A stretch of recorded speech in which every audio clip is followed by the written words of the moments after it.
ID here.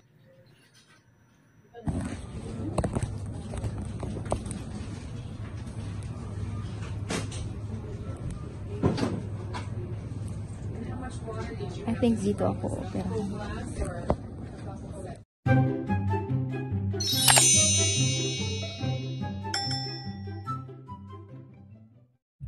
Ngayon ang araw ng aking surgery.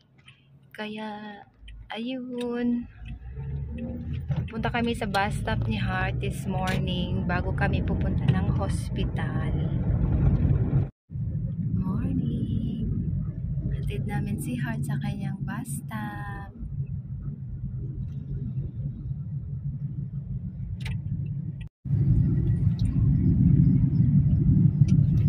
Oh, Daisy is here. Good. Is that her? Iris. Iris. Doing my life as a thyroidectomy surgery. Binuang na punta. Siya tag binuang ani pero seryoso biya no gikulbaan da jud ko tawon. So walang preparation na something. Wala lang, naligo lang ako and then no makeup, no chareng, no lotion, no pahumot, no roll-on. Bahala na ang doktor. So yun, pupunta na kami ni David. Nakapastor yung outfit niya. So yun. Pupunta na kami sa hospital. We're on the road. Nasa bridge. At the next line, turn left. So ayun na nga akong husband. Kaya excited kayo sa akong surgery. Suot siya puros itong. Gipailis na ako siya. Yeah, gipailis na ako siya. Kay nag-itong tanan. Nya karon nag-ilis. Mara nung siya pastor. Murag muwali sa hospital. Pero okay ra. Guwapo naman ang aking husband. Na pogi talaga yan na. Baby ko. My baby boy. Seryoso kayo siya kinag-drive. Doon lang may sa hospital. Man si Ken na hospital sweetheart over there, oh. That building. Yeah, there's no parking here. Alright, let's see if we find it. Parang dyan na hospital si nag-log-in. Nag-ano si Ken. Diretso. Ito yung... The destination is on your right. Martin North Hospital Emergency Department. I don't want that anyway. Arrived. Right here. Yeah. This is the Outpatient admitting right there. Yeah. I knew it. This is what we are looking Okay, for. now we just gotta find a spot. Ito nga pala ako na biopsy last time. Dito rin pala ako ooperahan kasi outpatient. So ito yung outpatients na emergency. Yeah. We're going down in the elevator. At nakalagin na kami.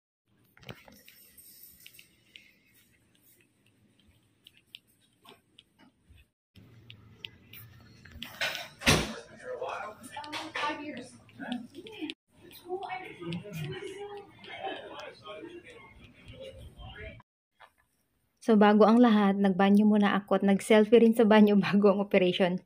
This is taken from the hospital.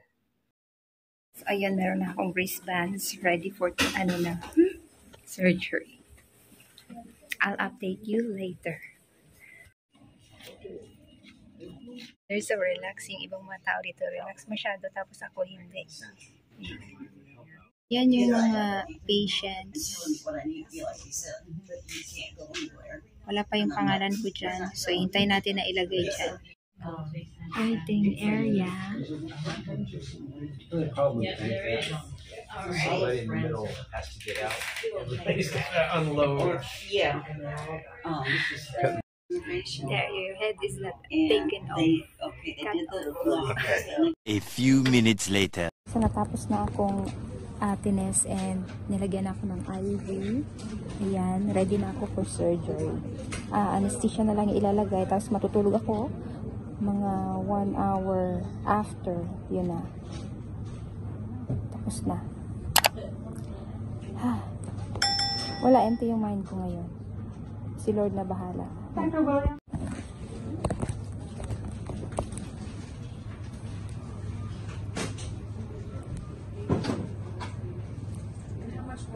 I think dito ako operahan.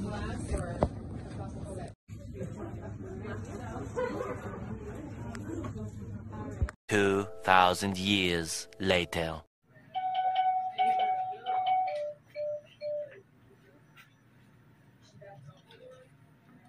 So, I have an ivy here.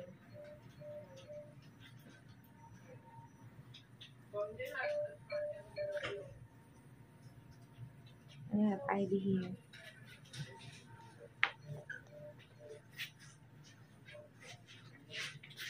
Can you open this?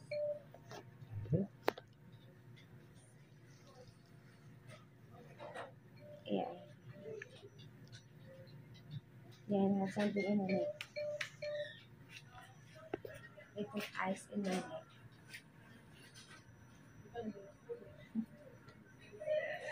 And I have food.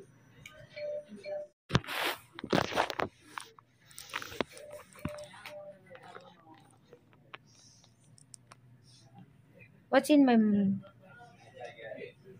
mouth? What's what? What's that in my mouth?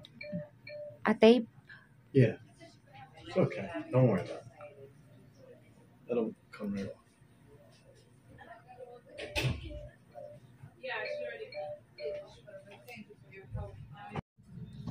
Okay, so Good. everything is written. We don't have. You don't have. In Cleveland Clinic, we're out now. I didn't have my seatbelt, sweetheart.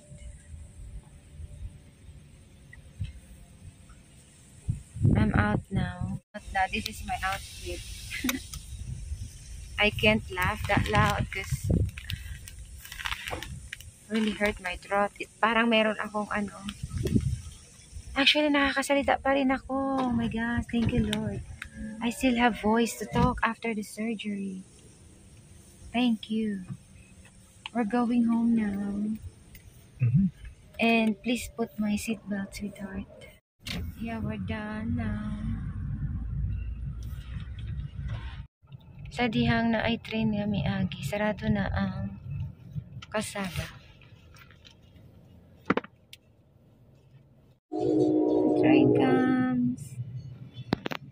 Ang haba ng train, no? Parang ano, centipede.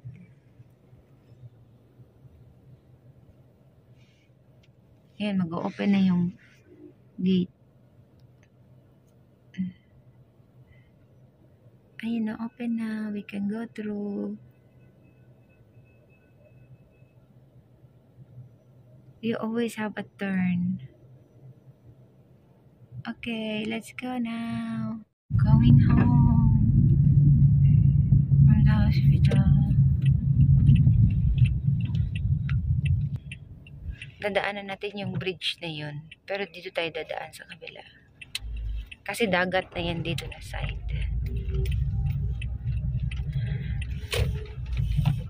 Ayan, run.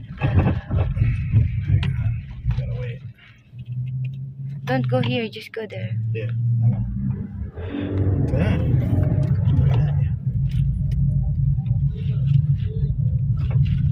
We're out in the Stewart County. We're heading Port St. Lucie. Yay!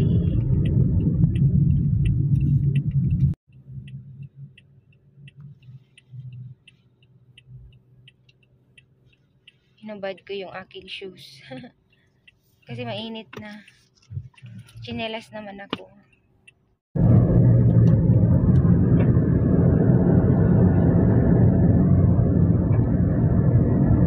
Parang uulan. It looks like it's gonna rain.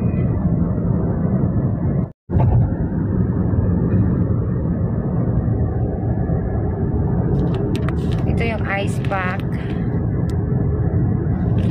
Para ma-relax yung aking surgery. Para akong inuubo, parang may plema yung ano ko, yung throat ko. Bigat-bigat yan. Think gano'n. Ginulo nila yung skin ko. Ginulo. Kumbaga nilagyan nila ng pandikit. Nilagyan nila ng may tiba ng aking skin para mag-close siya. So, bawal ako mag-lift ng mabibigat. Bawal ako magluto, sweetheart. Sweetheart, hindi ako pwede magluto. Sabi ng doktor. Kasi kahit ang palulutuin ko, si David ang palulutuin ko. Nila, binigyan nila ako ng lalagyan ng cellphone. Kung may denture ako, antipara dito ilalagay. Yan. galing ng hospital, no? Meron silang casing. I feel dizzy. I feel dizzy. Don't drive so fast, sweetheart. You're doing like this. Zoom break. Zoom break. 3:30, tapos na yung aking surgery. 1 hour. 2 p.m. natapos na yung surgery ko. Kasi 1 hour pa yung observation nila sa akin. So, 3 p.m. Yun na yun. Nakalabas na kami ng hospital. 3:30. Now we're going home. Alam nyo, nakaka-feel ako ng relief. Yung heaviness na nararamdaman ko sa throat ko. Na dati mabigat siya, may nakalak, may naka yung nasa Bisaya pa na nakabangil ba, kung sa Tagalog naman yung may bumabara, ganun. Pero ngayon after the surgery parang magaan na yung pakiramdam ko, yung mabigat lang kasi kaka-surgery ko pa lang in an hour. Yun, ina-update ko lang yung sarili ko kung anong naiisip kong sabihin.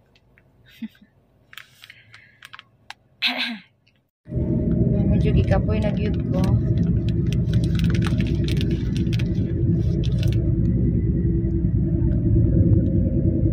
Uli na medyo nahihilo na ako. Katong nurse nga nag-assist ako kay nabala kasi nga basin daw magsuka ko. Moto siya nag-ilis ako og panty. Wala na ko nagsutog pa, nag-jacket na lang ko. Tapos, sutan ko niya pajama, then shoes. Then, gipalingkod ko niya sa wheelchair. Wala na ako ka-video, kay idala man ni David ang akong sumulat. Rain is coming here in Port St. Lucie. But we're going home now, so nothing to worry. May na lang, abot na may pag nakabayo na gyud akong tingog, lahi na gyud siya. Tapos nakoy ka ng tubig nga na ice gihatag sa kuha. Ako na ning gibalon kay para all the way home na ako'y balon nga tubig. Nani ice.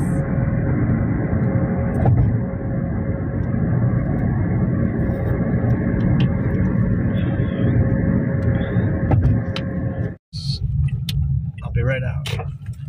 Watch out for alligators. Oh, look at that.